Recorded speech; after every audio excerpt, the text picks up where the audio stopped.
That's terrifying, and I love it.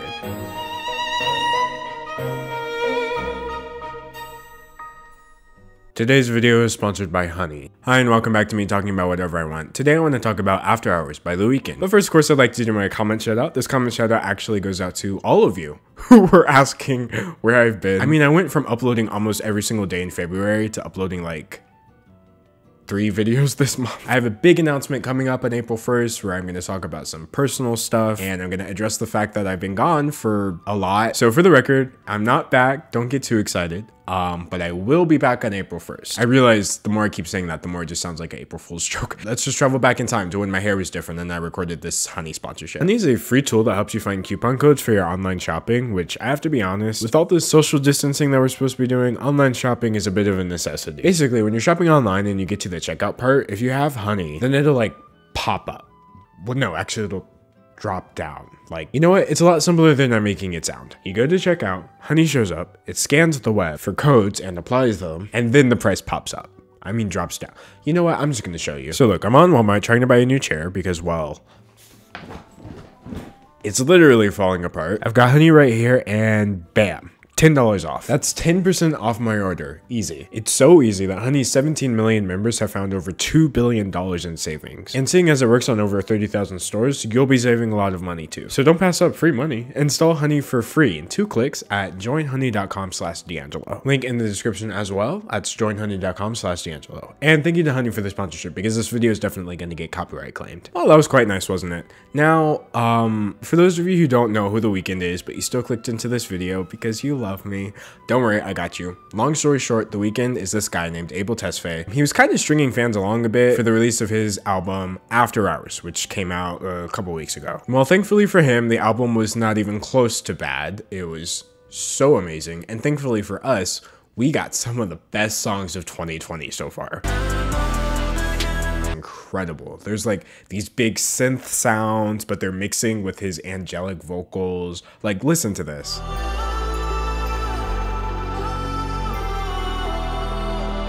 Basically, I knew from the beginning that I was in for an auditory treat. There was like an effect on his voice, but in my opinion, it sounded really good and like it matched the style of the music. But let me just say, when the beat dropped in this song, I died. Like,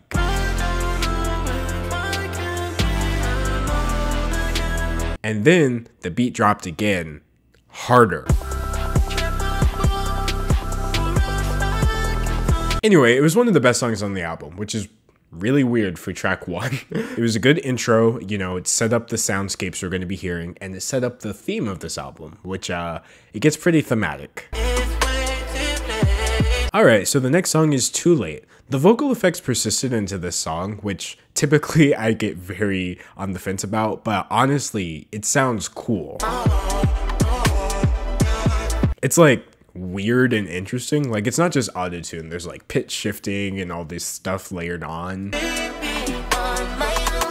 It creates a very like druggy atmosphere, which spoiler alerts, that's gonna come up later. As for the instrumental, it's nice. It wasn't like spectacular or whatever. It's very The Weeknd, you know. In fact, there's some sounds on here that are actually from previous albums. Like, there's this squeak sound right here. I actually recognize that sound myself. That's actually from his 2018 EP, My Dear Melancholy, on the song I Was Never There. But aside from the nice music, the lyrics are really starting to creep up on you on this song. The story is beginning to unfold. Basically, he's asking for forgiveness for all of the terrible things that he's done to the poor woman who is the subject of this album. It's kind of interesting to hear The Weeknd saying sorry for once, given as he's typically pretty, Heartless. It's the name of one of his songs. Alright, so on the track Hardest to Love, we have Abel channeling his inner 80s balladeer. The vocals are amazing and they're very like over the top. Even the lyrics are kind of over the top. The production is very glimmering and large. Now I do have to say the percussion choice was weird. It's literally drum and bass. But honestly, it doesn't sound bad. So, and you know, lyrically, The Weeknd is still apologizing. He's acknowledging that he's done something wrong. I can't believe you want me after all the heartbreaks, after all the things I've done. Honestly, me neither, because wait till you find out some of the things he's done. He goes into the detail. But hey, at least he's a changed man. For now.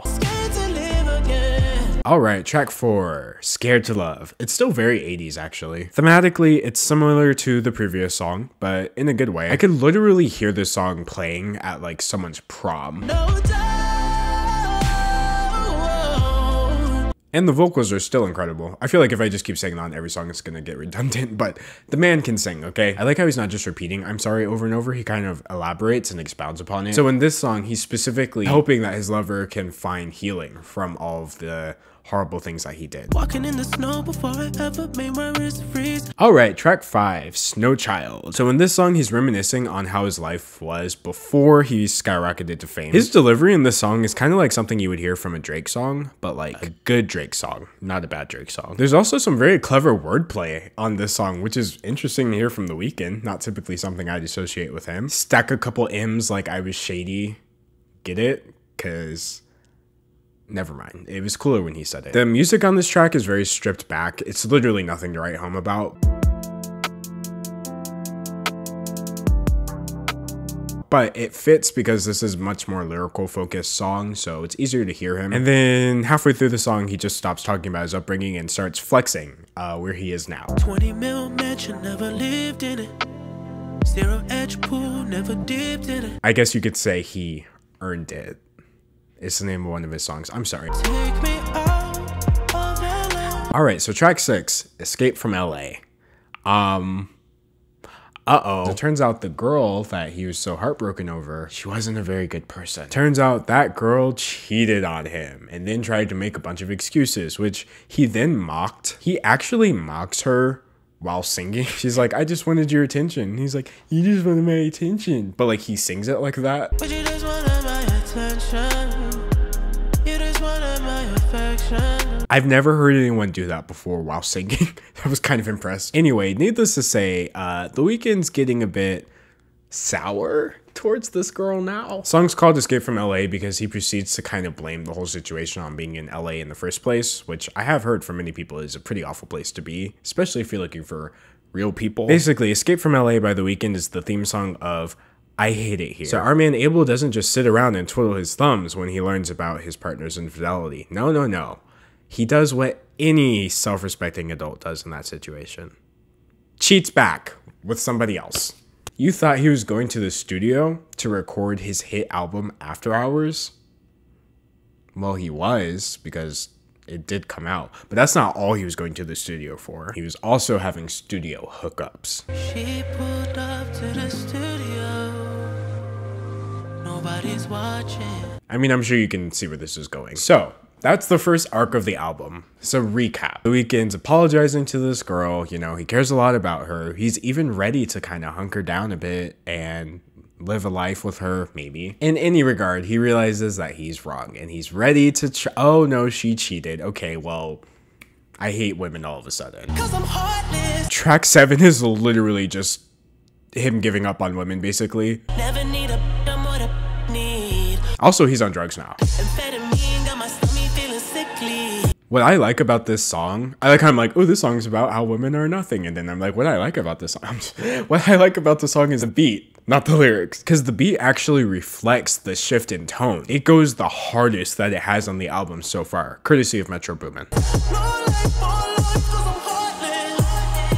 And sadly, this song is an unraveling of all the progress that The Weeknd tried to build up in the first few songs. Lyrics like, I'm back to my ways cause I'm heartless, trying to be a better man, but I'm heartless. You get the vibe that he's not necessarily heartless, he just finds it easier to act that way. I mean, if it's not clear by now, The Weeknd's not a real person, right? Like, I mean, yes, Abel Tesfaye, the man, exists and made this album, but he's obviously incorporating elements into the song that didn't necessarily happen. So like, I'm not really scared for The Weeknd himself. I'm pretty sure he's fine and just laughing and counting his money, but I'm scared for The Weeknd on this album because we're only halfway through and he's exhibiting some very unsavory behavior. I will say though, my first negative on this entire album so far is a nitpick. I am really upset at him for not including the vocal effect on this part of the bridge right here.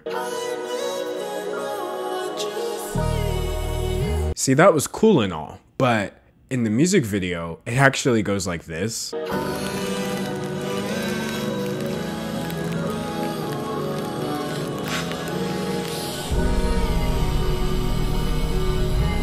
That's terrifying. And I love it. And if they had done this on the album, I would have been so taken aback that I would have just given it an A+ without listening to the rest of the songs. All right, track 8, Faith. The beginning half of the song is basically just like, ooh, I'm at a drug party, but also I'm sad. Literally, that's so many of this man's songs could be described by that. He references cocaine, Molly, and weed in the first 3 lines of the song. And of course, Xanax follows closely behind. So I was just kind of like, oh yeah, whatever, sad drugs party anthem. But then the song gets really dark. But if I OD, I want you to OD right beside me. I want you to follow right behind me. So now instead of classic self-destructive Abel behavior, he wants to drag her into it as some sort of punishment. He then overdoses and winds up going to the hospital in the album. Like when I talk about it, it sounds like a movie. In fact, it literally sounds like a movie. There's ambulance noises and everything. Those sirens clashing with the synths is like the most cinematic thing I've heard on an album this year. And I love it, even though this is terrible. I'm not endorsing anything that's happening on this album. I'm just kind of enjoy watching it from a distance. Track 9, Blinding Lights. This song has a very, very 80s beat. The 80s beats are back. You know, sonically it's cool. Lyrically though, oh no. Oh no, he does the worst. He comes back. He goes back to the girl. Yes. Yes. So if we're on the same page here, you know, he's like, oh, hey, babe, sorry, you know, I was exhibiting extremely toxic behavior, but I changed. And then he's like, oh, wait, you were cheating. I'm just going to go be like literally 10 times as worse and then get more toxic. And now in this song, he's like, you know, actually, I also still need you. It has lyrics like, I can't sleep until I feel your touch. I can't see clearly when you're gone. I'll never let you go this time. Bro, stop it. Get some help. This album is like an endless cycle and it's never gonna end until one of them just dies, I guess. Speaking of which, well, we're not to that song yet. I mean, as you can tell, I'm much more caught up in the story than I am in the music, which is not a bad thing. I think that's kind of incredible. The music is just being used as a vehicle for the storytelling in this album. And there's been 9 tracks so far, and I haven't disliked any of them. In your eyes. All right, so track 10, In Your Eyes. So once he gets back, because he can't live without you, babe, he then realizes something that he never saw before. Turns out, he's the problem. And I know you might be thinking, but didn't he just say he was the problem on another song? Yeah, well, maybe he forgot because of the methamphetamines and the cocaine and the molly and the weed all at the same time. You know what I mean? Musically, the song is very fun, and there's like a cool sax solo at the end, which I'm always down for. Sounds like a hit from the radio from the 80s, but the song has no samples that I saw, so it's pretty incredible. All right, so track 11, we're nearing the end of this roller coaster. The song is called Save Your Tears. Honestly, this song also sounds like it was from the 80s. Like clearly this section is like the 80s section. I will be completely honest, I'm not a huge fan of the 80s sound. I really preferred like the synths from some of the earlier tracks, minus the 80s boom ba, you know what I mean? And to hear 3 songs in a row that all had that 80s format, to me personally, by the time we got to the 3rd one, I was kind of like, could you just go back to like the cinematic stuff? Just repeat after me. All right, track 12, Repeat After Me, interlude. Yikes. He's literally brainwashing her. Like, I'm not exaggerating. Repeat after me. You don't love him. If you're thinking about me, you don't love, like he literally just keeps singing that over and over. That's the interlude. Don't love him. Don't love him. This is a new low for The Weeknd in terms of toxic behavior, and I'm all about it. This album slaps, bro. Nah, it's still one of the darkest songs I've ever heard, though. The music is good. It's very, like, fun and silky, thanks to Tame Impala and One Tricks Point Never. One Tricks Point Never being the Uncut Gems guy. And the music is psychedelic, which kind of adds to the whole brainwashing aspect of repeat after me, you don't love him, you don't love him, you're thinking of me, repeat after me. So that's terrifying. All right, only 2 songs left. So number 13 is the title track, After Hours. The beat is super cool. It interpolates Oper by Gesaffelstein. I have no idea if I said either of those things right, but I also don't care. I'll risk it all for you. It's very fitting for a title track. Like, it's just a good song. And lyrically, he finally merges both worlds. See, now we've got conflict. On the one hand, he's singing, yeah, no, yeah, I'm pretty awful, aren't I? But on the other hand, he's like, I also have no intention of stopping, and I can also see that's hurting you. End of song. So like, how's it gonna end? We've gone on this rocky journey. We've explored every ounce of this man's relationship. What happens next? I think he did something bad to himself. I don't know what he did specifically, but this song is definitely about he did something. I mean, it's literally called Until I Bleed Out. And from the lyrics, you do sort of get the impression that he's just lying on the pool of blood, singing his final words. But at the same time, it's also very obvious that part of the song is symbolic. Like, he says, I want to cut you out of my dreams until I'm bleeding out. So that's obviously not literal. But then again, other parts of the song sound extremely literal. So in conclusion, he pulled an Inception on us. That's it. It's an open ending. We don't know what happened. Did he jump off a building? Is that why he's bleeding out? Did he get stabbed? Is he just waxing poetic and there's no blood involved? But how could you say there's no blood involved when there's blood all over him on the album cover? What did The Weeknd do in Bleeding Out? The world may never know until he decides to release a new album.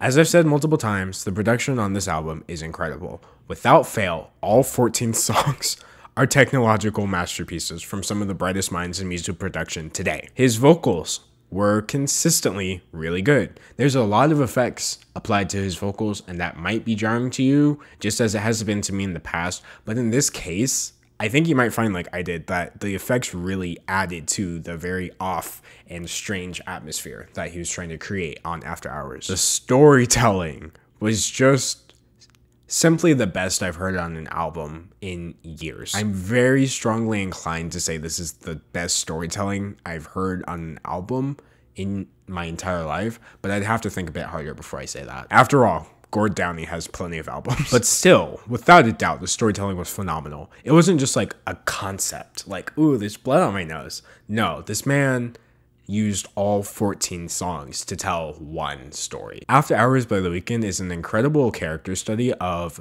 a very bad man who's very sad and has a lot of money and even more bad habits. And ultimately, it just ended in heartbreak and maybe another hospital trip. I mean, he already went to the hospital halfway through the album as well. So anyway, you get an A-. It's not an A+ just because, like I said, I was not a fan of that 3-track section. I think it was like tracks 9 through 11. So yeah, I didn't give it an A+, but I mean, come on, an A- is the highest grade I've ever given on this channel so far. And ultimately, my grades are literally only based on how much I personally enjoyed the album. So even if it was bad and I still liked it, I'd give it an A-.